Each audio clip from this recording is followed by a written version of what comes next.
مساءكم سعادة. النهاردة هعمل الكوبيبة الغمراوي بربع كيلو لحمة مفرومة. يلا نقول المقادير. ربع كيلو لحمة مفرومة، عليهم كوباية رز مغسول وناشف جدا، وبعدين هننزل عليه في الكبة يا دوبك يطحن طحنة بسيطة بس، مش هيطحن جامد. وبعدين هننزل عليه بالخضرة، شبت وبقدونس وكزبرة حوالي كوباية صغيرة، وبصلتين صغيرين، واربع فصوص توم، وهننزل عليهم باللحمة المفرومة، وبعدين يطحنوا تاني مع الخضار، وهننزل عليهم بالرز. طبعا الرز لسه ما طحنش قوي.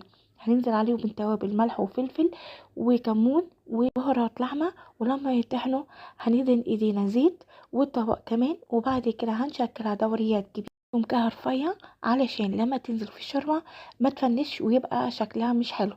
بعد كده لما نخلص الكمية هننزلها في حلة، وهننزل عليها بحوالي كوبايتين من الشوربة ومعلقتين صلصة، ولما تستوي تتقدم.